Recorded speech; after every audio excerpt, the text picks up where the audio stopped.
Abra comigo no livro de Isaías. Isaías capítulo 61.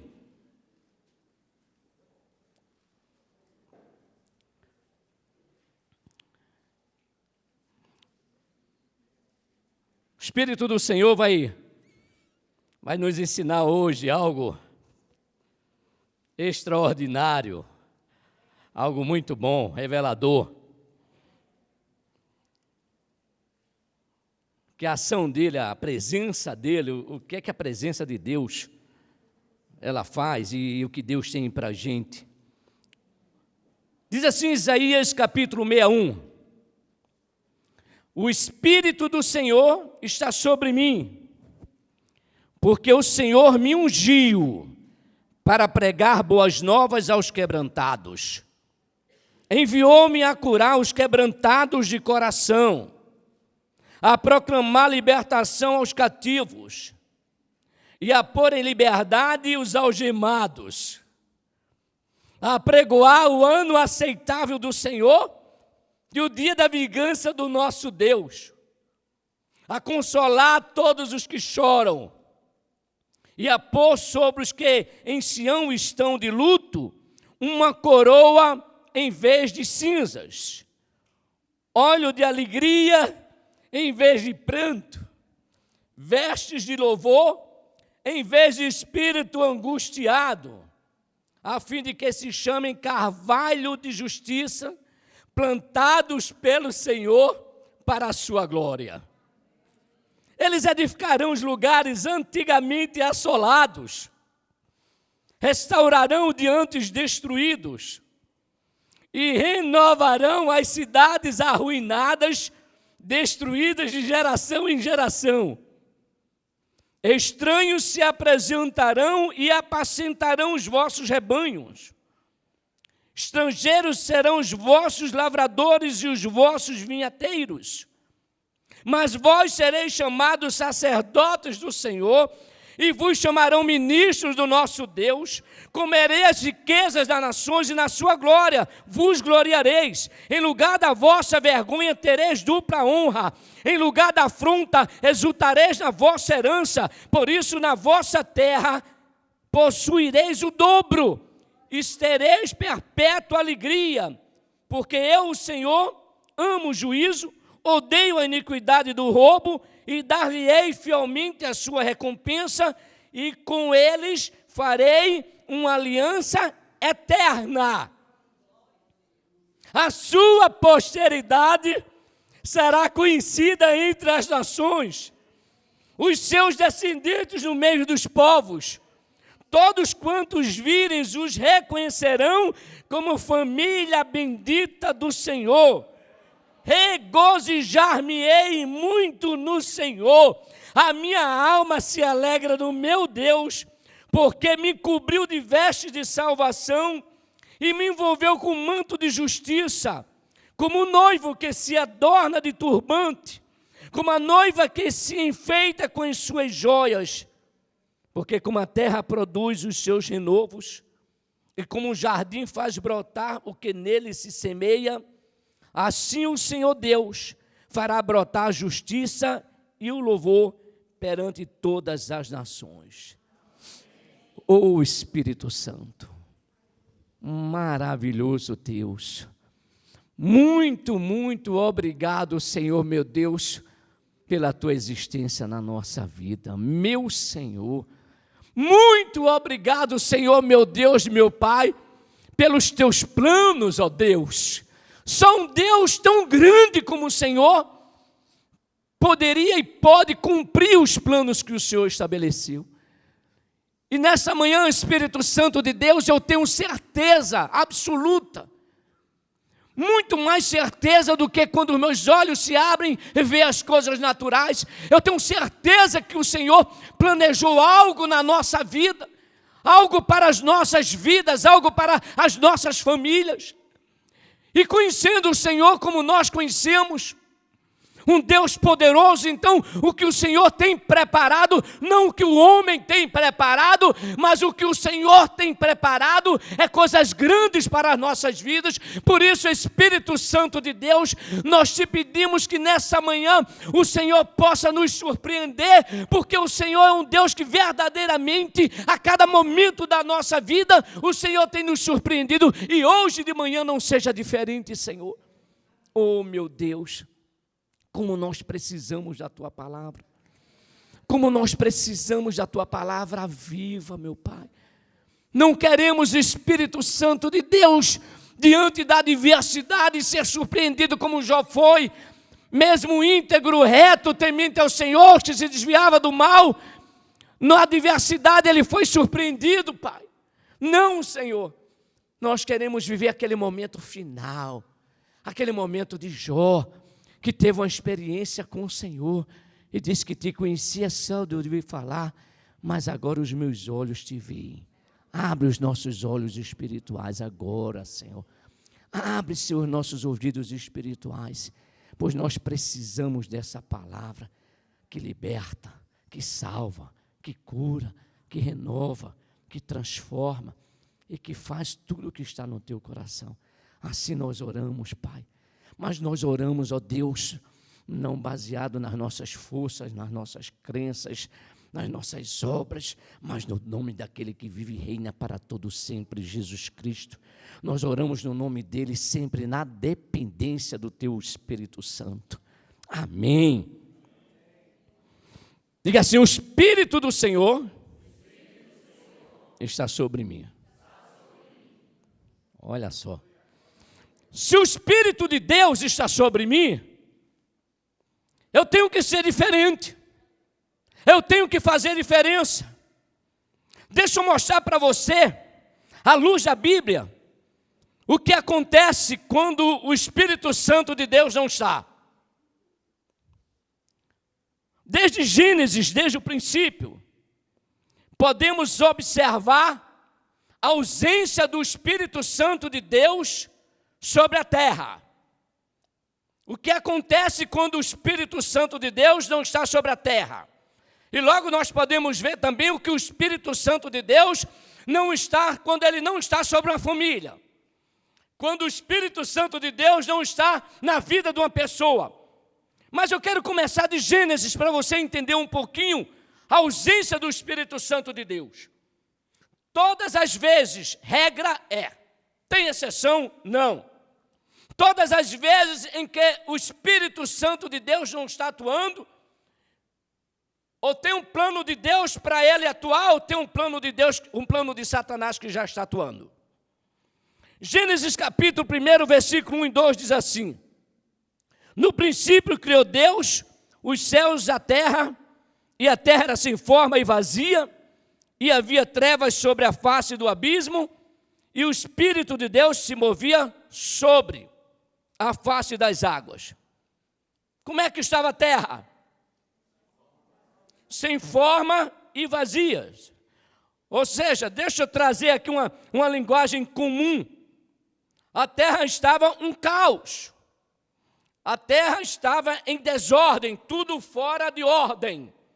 Estava em perturbação, que isso significa caos. É isso que significa uma terra sem forma e vazia.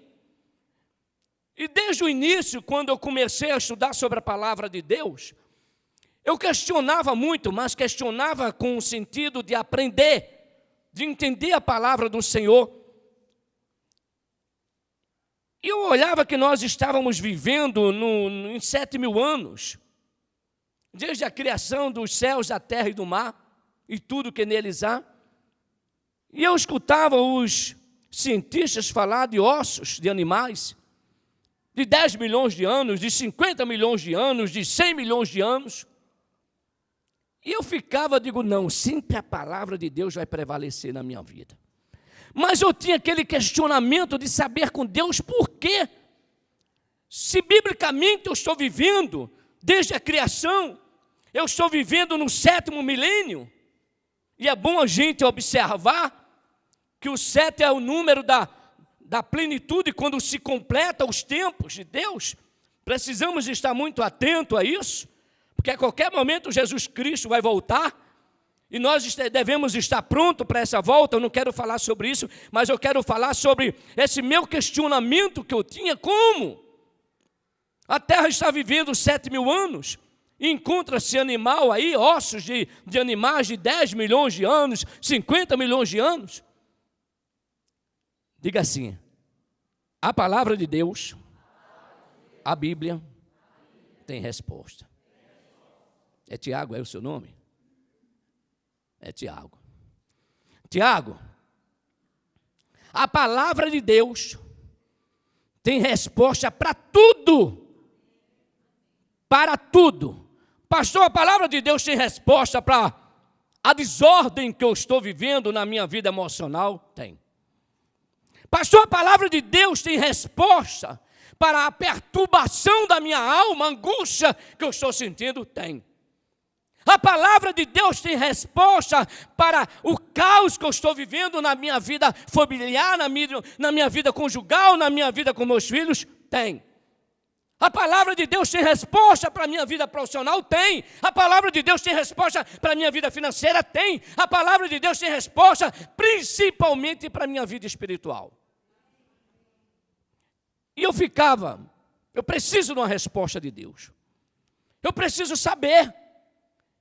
Nunca duvidei da palavra de Deus. Mas a ciência estava dizendo ali que tinha isso. E um dia, pastor Talismã, eu orando ao Senhor, o Senhor disse: volta lá no começo de tudo. E eu voltei ao começo de tudo. Fui lá para Gênesis capítulo 1. No princípio criou Deus os céus e a terra, versículo 1, ponto. Sim, Senhor, eu não creio verdadeiramente que o Senhor criou alguma coisa em desordem. Não tem lógica. Deus fazer alguma coisa sem forma? Deus fazer alguma coisa vazia? Não tem lógica. Eu não consigo entender de jeito nenhum Deus tão grande como o nosso Deus, que não faz nada sem propósito, vai criar uma terra deformada, em desordem. Aí eu digo: sim, Senhor, estou vendo aqui. No princípio criou Deus os céus e a terra. Ele fez: mas meu filho, entre o versículo 1 e o versículo 2, tem um tempo.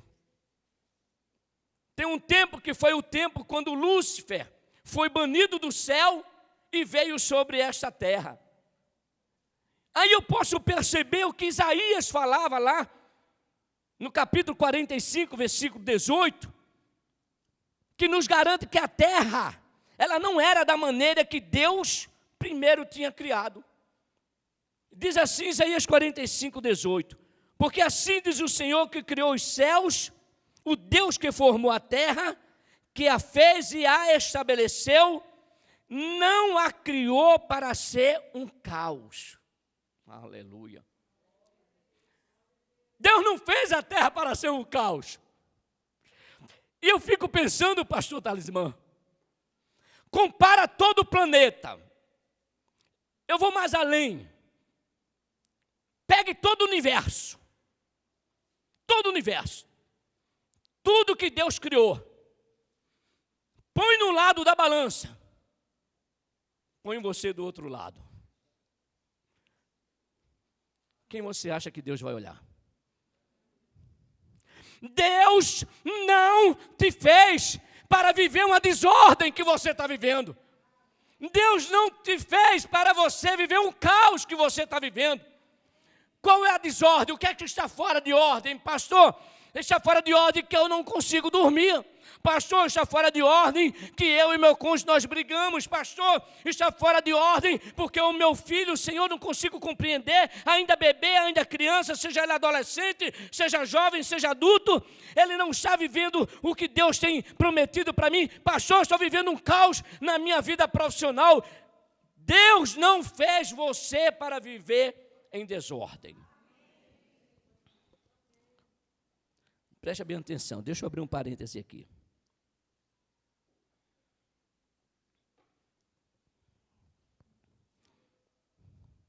Nós sabemos que a palavra de Deus, ela liberta, ela salva, ela cura, ela renova, ela transforma.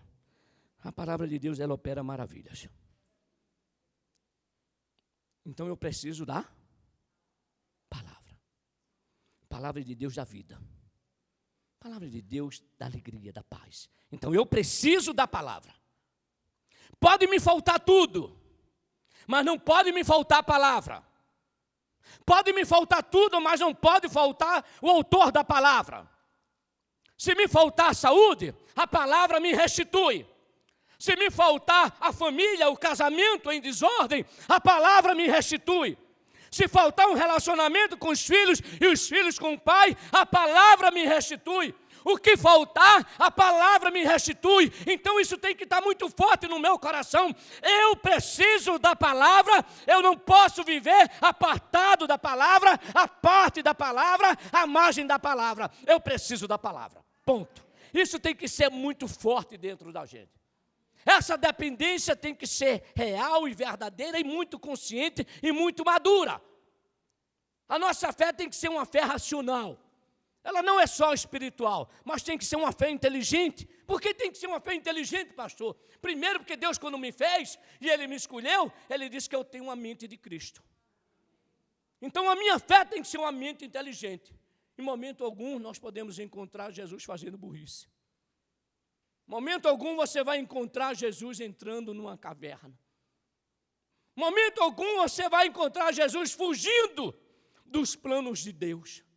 Em momento algum você vai encontrar Jesus esquecendo das promessas de Deus na vida dele. Então a palavra é extremamente importante. Precisamos meditar na palavra. Precisamos viver a palavra. Precisamos estar com a nossa palavra na nossa mente. Mas pastor, eu preciso também estar com a palavra no coração, sim. Porque quando a palavra está na minha mente, eu guardo ela no coração, o diabo, ele não perturba a minha vida. Não mexe com a minha estrutura emocional. Mas tudo bem, eu entendi, pastor, que eu preciso da palavra. Ouvir a palavra é extremamente necessário. Deus criou todas as coisas pelo poder da palavra. Deus não criou o caos, nós vimos aí, está na Bíblia.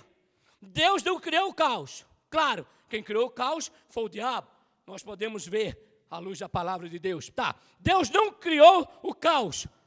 Espera aí. Então, pastor, esse caos que eu estou vivendo na minha casa, esse caos que eu estou vivendo na minha família, isso tem que mexer com você, tem que fazer você pensar. Isso tem que confrontar você. Essa inquietação, essa perturbação, essa desordem, não é plano de Deus? Claro que não. Tem origem no inferno? Tem origem no inferno. Tem origem em Satanás e seus demônios? Tem origem em Satanás e seus demônios. Então eu preciso ouvir a palavra de Deus. Mas eu preciso muito mais do que ouvir a palavra de Deus. Eu preciso compreender a palavra de Deus. Jesus Cristo, falando sobre a parábola do semeador, ele fala sobre alguns tipos de semente. E ele fala que muitas delas as pessoas até ouvem a palavra, até guardam no coração a palavra, mas não compreendem a palavra.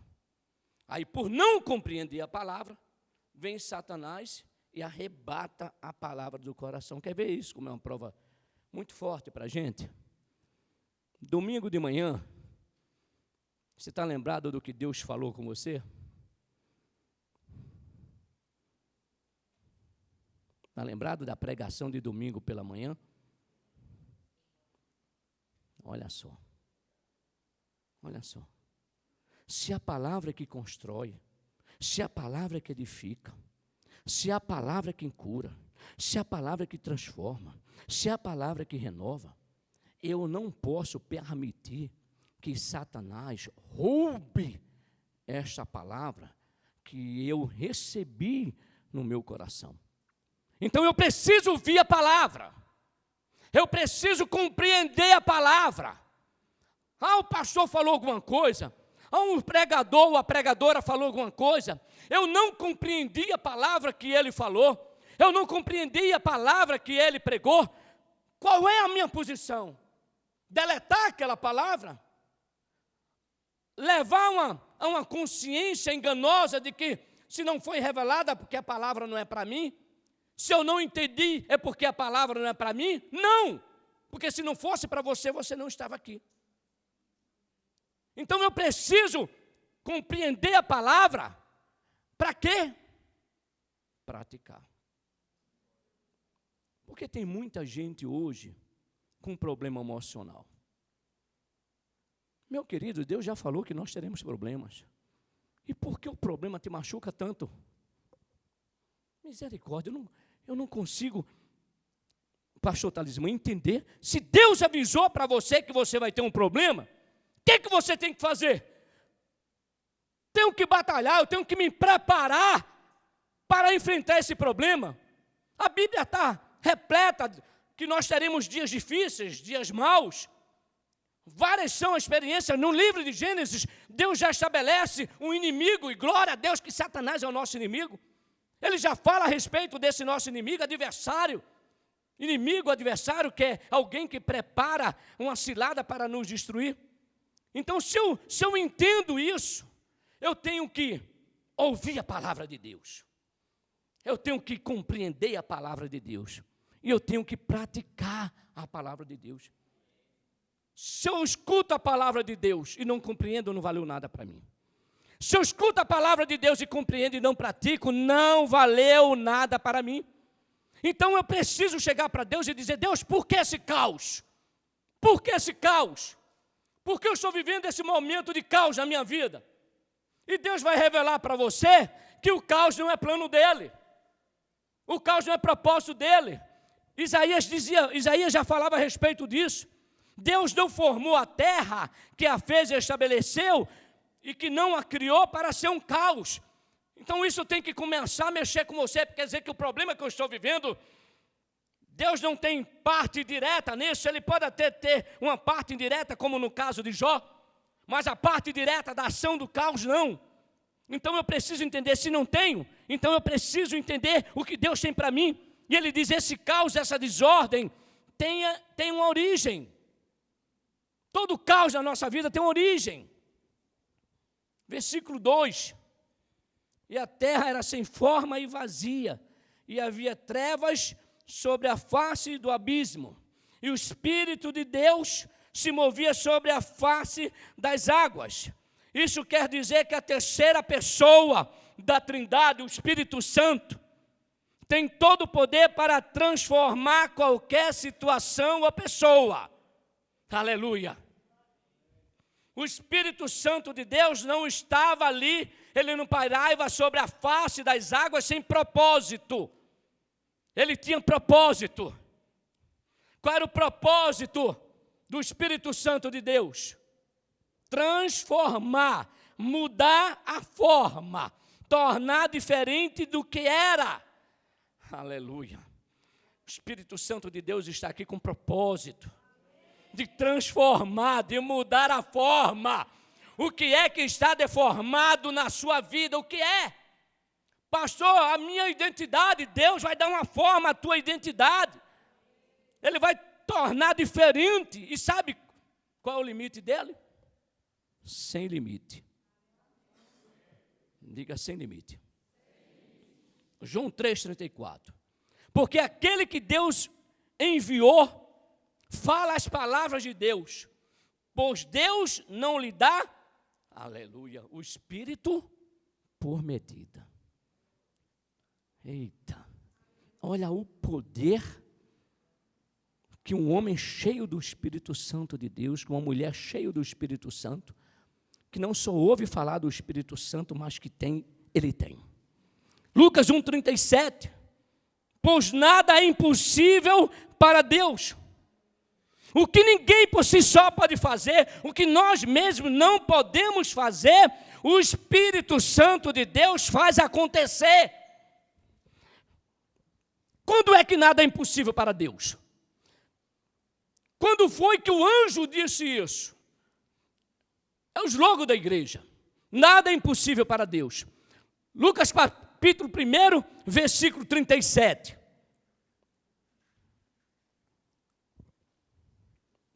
Quando o Espírito de Deus olha, preste atenção, quando é que nada é impossível para Deus nas nossas vidas? Saber que não existe impossível para Deus, muito bom ter essa informação. É extremamente importante dessa informação. É extremamente necessário eu ter esse entendimento. Mas eu preciso entender que houve um momento em que o Espírito Santo de Deus, em que o nada é impossível para Deus, aconteceu na nossa vida. Quando foi que aconteceu? Quando é que nada é impossível para a gente? Preste bem atenção. Pensa em algo que tenha atormentado, angustiado.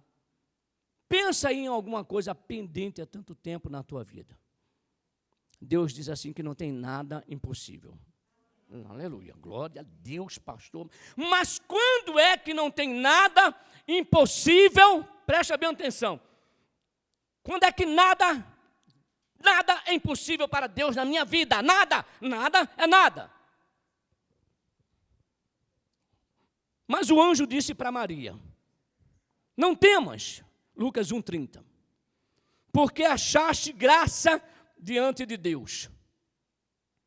Eis que conceberás e darás à luz um filho, a quem chamarás pelo nome de Jesus. Ele será grande e será chamado Filho do Altíssimo. Deus, o Senhor, lhe dará o trono de Davi, seu pai. Ele reinará para sempre sobre a casa de Jacó, e o seu reinado não terá fim. Maravilha! Alguém recebeu uma palavra dessa? É fantástico receber. Olha que palavra! Uma palavra de bênção. Uma palavra extraordinária. Que o próprio Deus mandou um anjo trazer essa palavra para Maria. Maria podia ter dito: legal, fantástico. Obrigado, Senhor, pela palavra. Foi esse o comportamento de Maria? Não foi. Tu vai me abençoar? Como é? Vai vir eu vou gerar um filho sem participação humana? Sem nada do homem? O Senhor está dizendo que no meu ventre vai vir o Filho do Altíssimo? Eu quero saber como é. Como vai ser isso? Como Deus vai dar uma nova forma à minha vida? Como Deus vai fazer um milagre na minha vida? Como Deus vai transformar a minha vida? Como Deus vai transformar a minha casa, a minha família? Ou seja, qualquer área da sua vida. Então disse Maria ao anjo: como será isto? Pois não tenho relação com homem algum. Respondeu o anjo: descerá sobre ti o Espírito Santo e o poder do Altíssimo te envolverá. Aleluia! Pastor, o Senhor está dizendo que na hora que o Espírito Santo vir sobre a minha vida, nada é impossível para Deus na minha vida. Não sou eu, é Deus que está dizendo, é Ele que está dizendo, é o Senhor que está dizendo. Aleluia! Se o Espírito Santo descer sobre a minha vida, nada é impossível para mim. O que está deformado, o caos, o que o inimigo bagunçou, presta bem atenção. Alde, nada é impossível para Deus na tua vida, minha filha. Nada é impossível. Nós iremos ver uma experiência, eu queria que você ficasse bem atento. Porque quando eu estava preparando essa palavra, veio você em minha mente. Então eu tenho certeza que Deus quer fazer algo. Claro, não só na sua vida, mas Ele começou a fazer na minha vida. Quando o Espírito de Deus desce sobre mim, nada é impossível para Deus. Agora deixa eu trazer algo que eu passei mais de meia hora nessa madrugada. E eu ficava em pé, e eu me dobrava, e eu me debruçava, e eu andava. Eu dizia: Jesus, olha que eu já li, já preguei sobre isso, mas Senhor, tem algo aqui que o Senhor precisa falar comigo.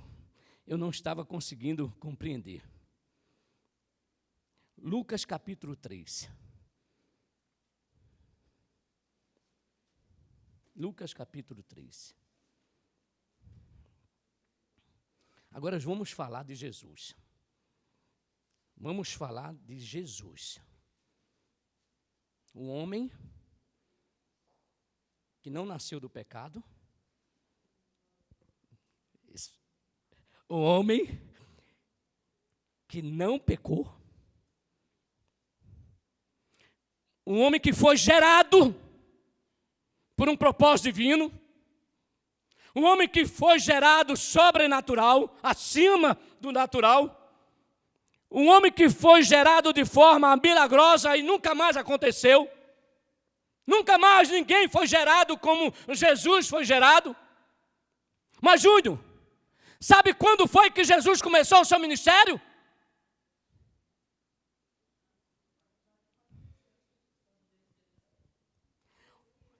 Eu não consigo exercer o que Deus tem para mim se não descer sobre a minha vida o Espírito Santo.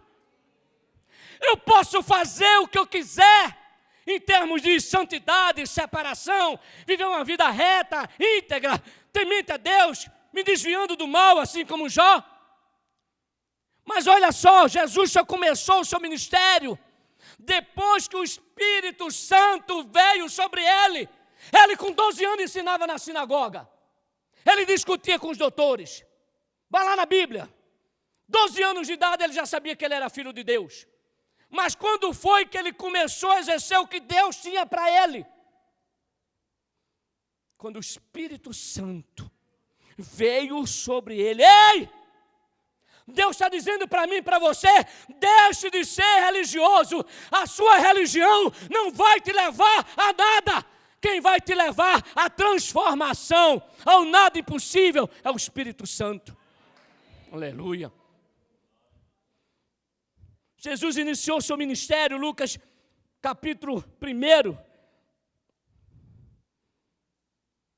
Lucas capítulo 3, versículo 21, e aconteceu que ao ser todo o povo batizado, também o foi Jesus. Estando ele a orar, o céu se abriu. O que você acha que tem no céu? O que você acha que tem no céu? Imagina. João 5,4 diz que o nosso Deus é um Deus de amor. A palavra do Senhor diz que Ele é o El Shaddai, é o Todo-Poderoso. O que você imagina que tem no céu? Quer abrir o céu? Quer abrir o céu? É fácil abrir o céu. Pastor, é fácil abrir o céu? É fácil abrir o céu. Pastor, lá no céu tem tudo que eu preciso para que minha vida seja transformada? Tem tudo. Tudo. Como foi que Jesus abriu o céu? Leia aqui comigo, versículo 21. Volta aí, minha filha. É minha filha, é. E aconteceu que ao ser todo o povo batizado, também o foi Jesus, e estando ele a orar, o céu se abriu. Quer abrir o céu? Ora! Ora! Ora que os céus vai se abrir. E a Bíblia continua dizendo, e na hora que o céu se abriu, versículo 22 diz, e o Espírito Santo desceu sobre ele. Há um momento que a Trindade é separada, é um mistério de Deus. Quando Deus vem através do seu Filho em carne, habita entre nós em carne. Mas até 30 anos de idade, de acordo com esse texto, de acordo com a palavra de Deus, o Espírito do Senhor não tinha descido sobre ele.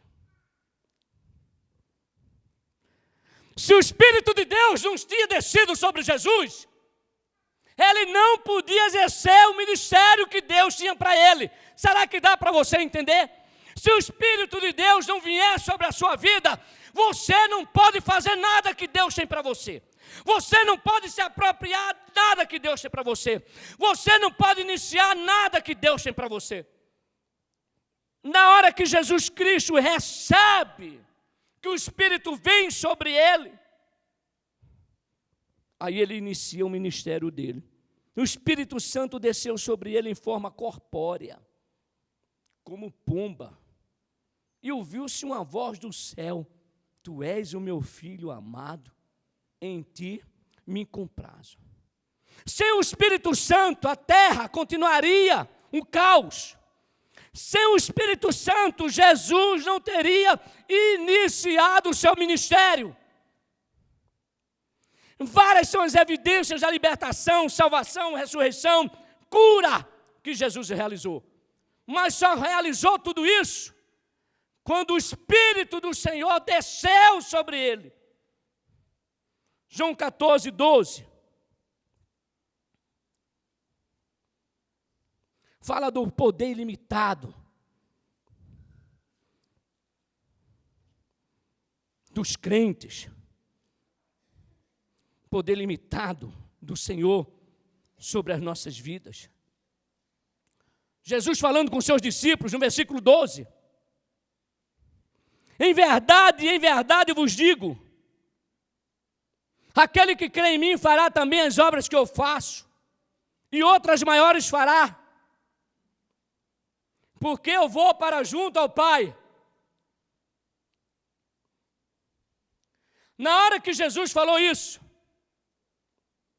os discípulos faziam a obra grandiosa. Ele só começou a fazer a obra grandiosa mais na frente, que nós iremos ver.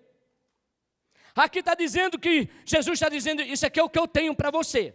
Olha o que eu tenho para você. É uma verdade absoluta. Aquele que crê em mim vai fazer o que eu estou fazendo. E o que é que Jesus estava fazendo? Primeiro, anunciando boas novas. Libertando, curando, restaurando, salvando e ressuscitando. Jesus realizando as suas maravilhas. João 14, 12 começa a relatar isso.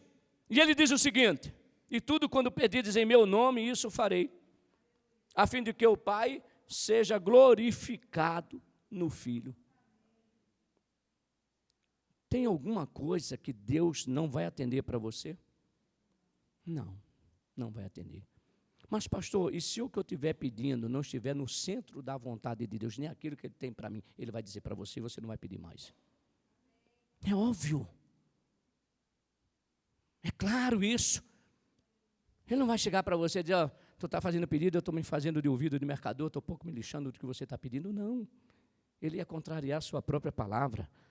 Tudo quando pedides em meu nome, isso eu farei, a fim de que o Pai seja glorificado. Se pedir alguma coisa em meu nome, eu o farei. Se me amais, guardareis os meus mandamentos.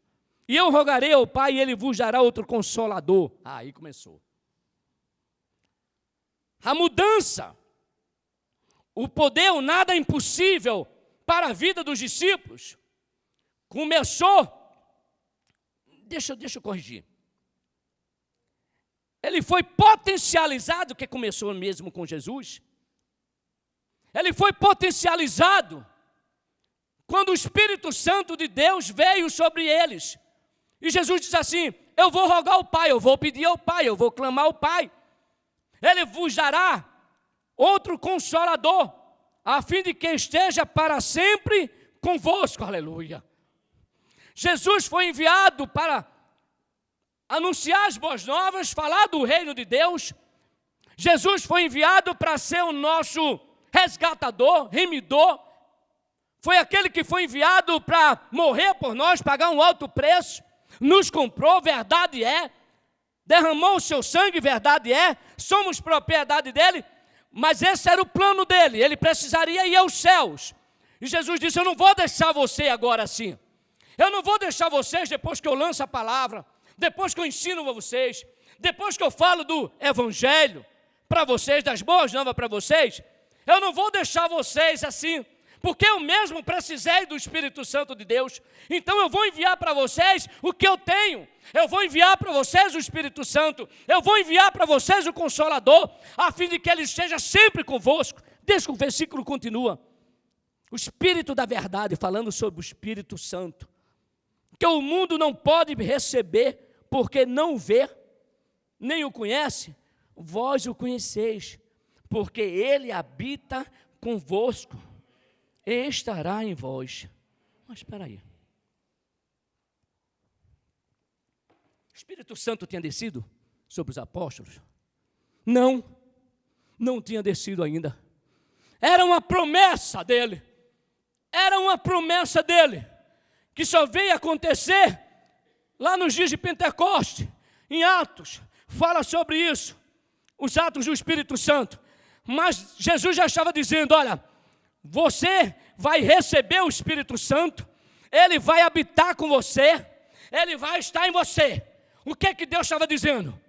Na hora que o Espírito Santo habitar em você, na hora que ele estiver em você, nada é impossível para você. Versículo 19. Ainda por um pouco, e o mundo não me verá mais. Vós, porém, me vereis, porque eu vivo, vós também vivereis. Naquele dia vós conhecereis que eu estou em meu Pai, e vós em mim, e eu em vós. Aquele que tem os mandamentos e os guarda, esse é o que me ama. E aquele que me ama será amado do Pai. E eu, amado pelo meu Pai, eu também o amarei e me manifestarei nele. Versículo 23. Jesus dizendo, se alguém me ama, guardará a minha palavra. E meu Pai o amará. E viremos para ele e faremos nele morada.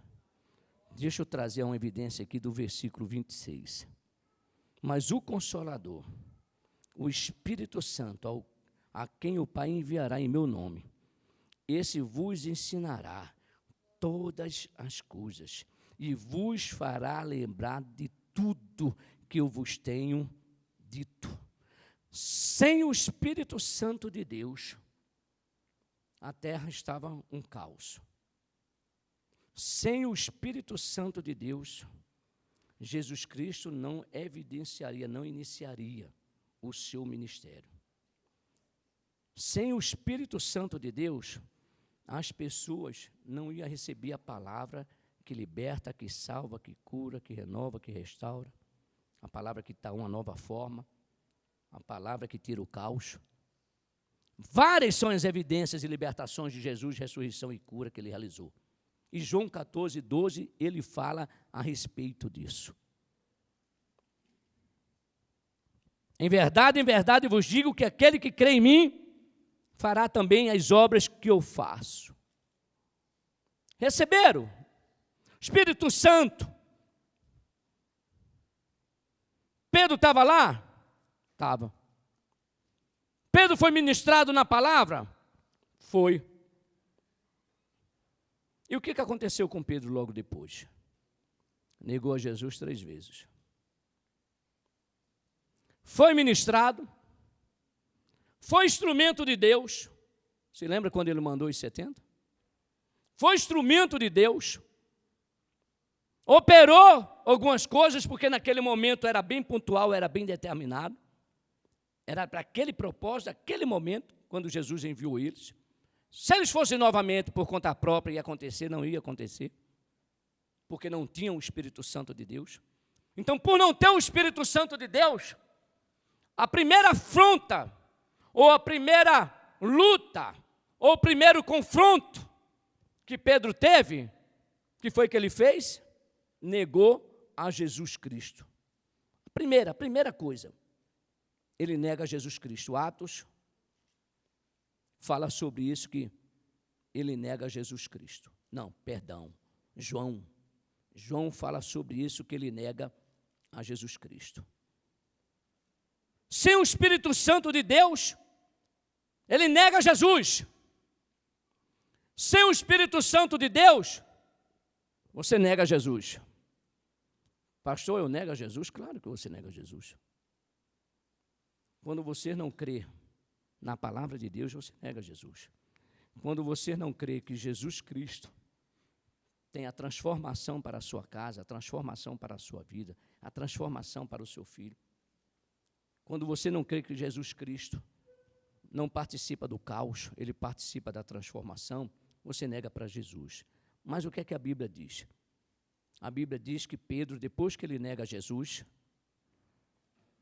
Jesus ressuscitou, dá uma palavra e manda eles ficar parados, não fazer nada, a não ser orar, até ser revestido do poder. Quando é que ele foi revestido do poder de Deus? Está em Atos. Quando o Espírito Santo veio sobre eles. Uma simples criada chega para Pedro e diz, tu fala como um deles. Tu também é da seita dos nazarenos. Tu é da seita de Jesus. Ele fez, eu? De jeito nenhum. E daí ele saiu negando a Jesus Cristo. Depois que o Espírito Santo de Deus veio sobre ele, deixa eu abrir, vale a pena a gente ler. Depois que o Espírito Santo veio sobre ele,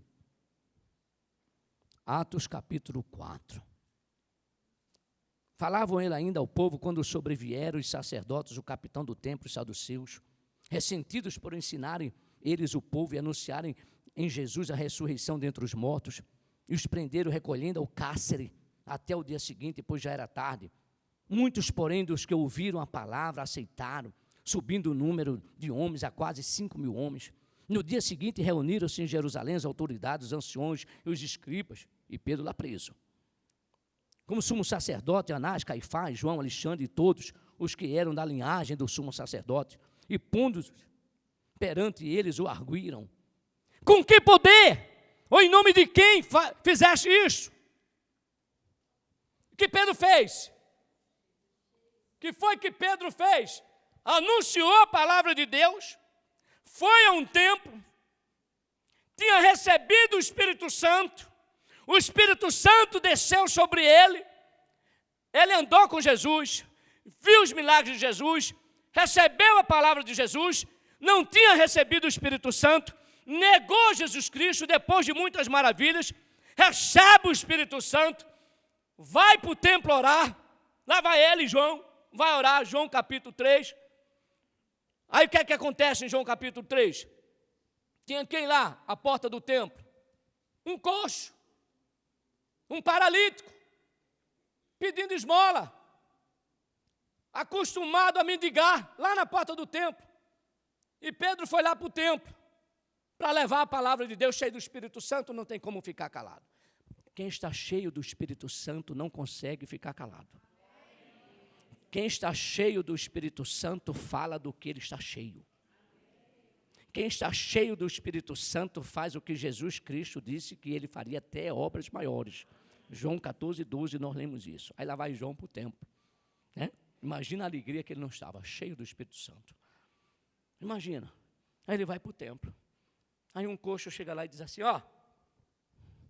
me dá aí um trocadinho aí, me dá uma esmola. Ele para o coxo. Quando é que Pedro faria um negócio desse? Nunca. Ele olha para o coxo, faz, olha aqui para mim, presta bem atenção.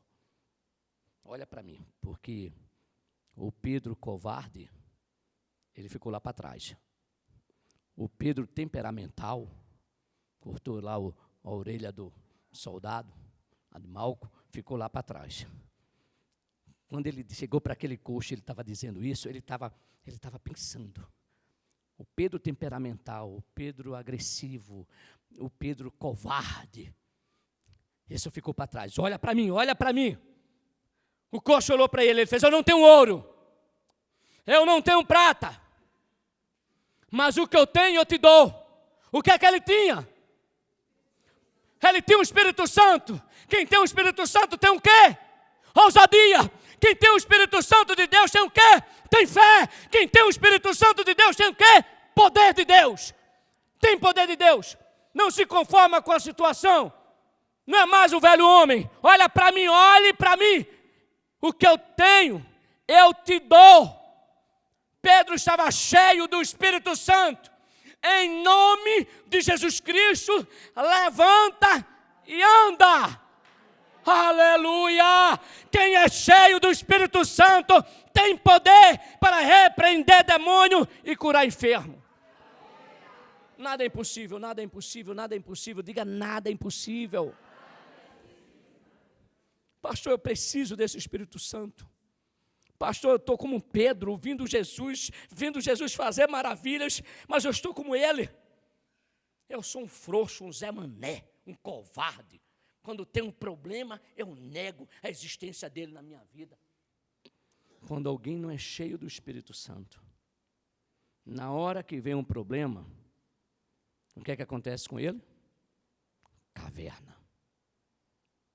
Não evidencia o poder de Deus. Naquele momento, chora, chora. Dói, dói.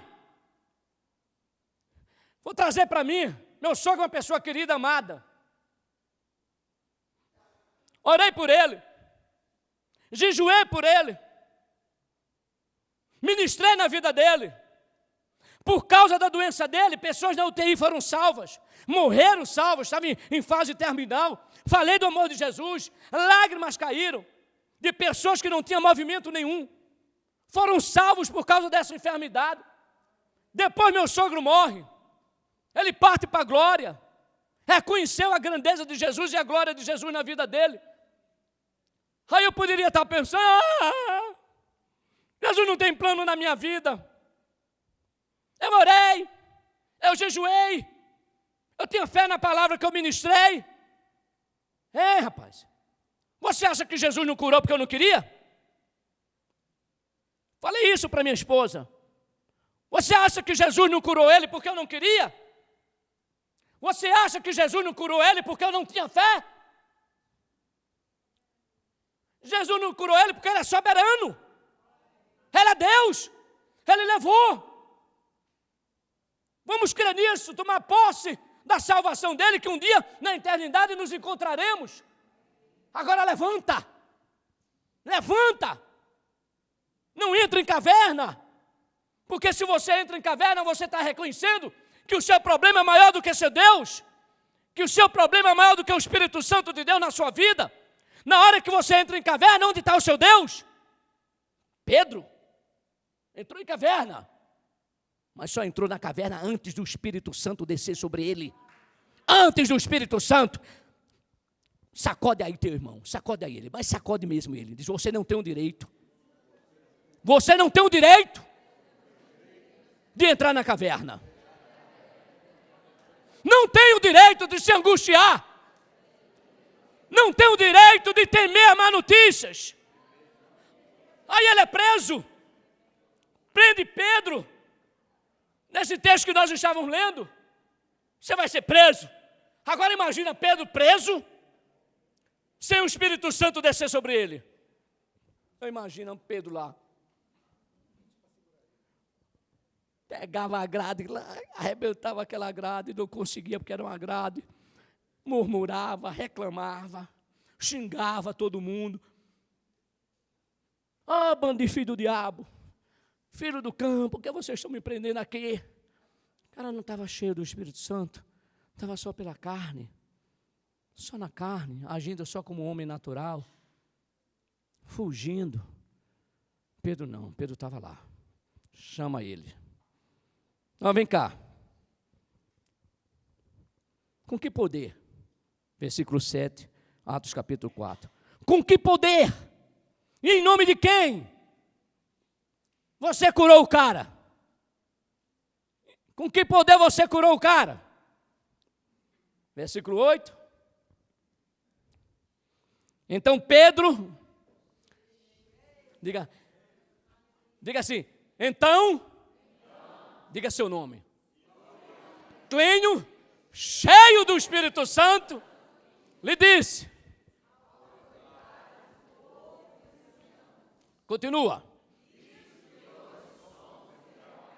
Continua.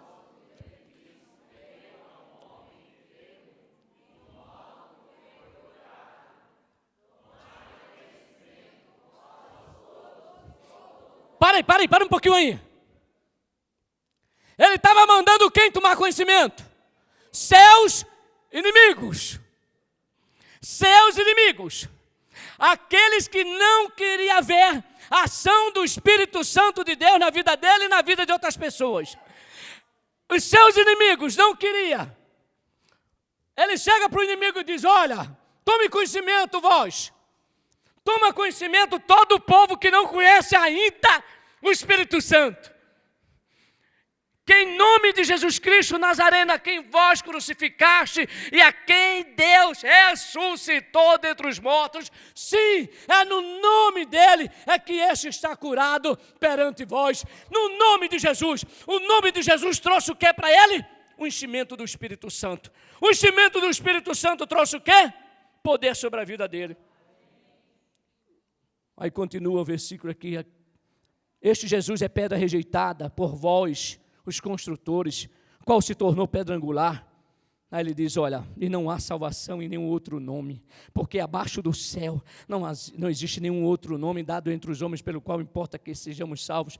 Ao ver a intrepidez de Pedro e João, sabendo que eram homens iletrados, incultos, admiraram-se e reconheceram que havia ele estado com Jesus. Sabe quando é que seu inimigo vai reconhecer que você está com Jesus, Jesus está com você e que o Espírito Santo está cheio de você? Quando você for ousado, quando você tomar posse da promessa da palavra do Senhor.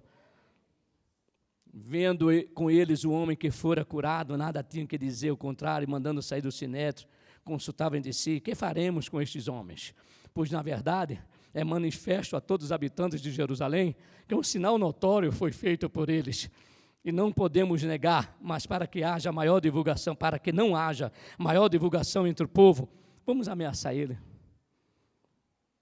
Para que não fale mais nesse nome. Chamaram ele e ordenaram que não falasse, nem ensinasse o nome de Jesus.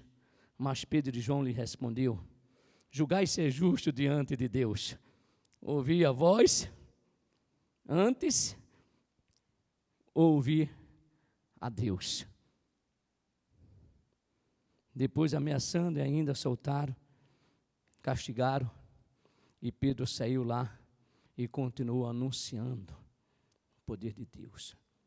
Sabe por que a angústia toma conta de você na adversidade? É muito simples. Ou você não está cheio do Espírito Santo, ou você não tem o Espírito Santo, ou você está negando o Espírito Santo de Deus na sua vida.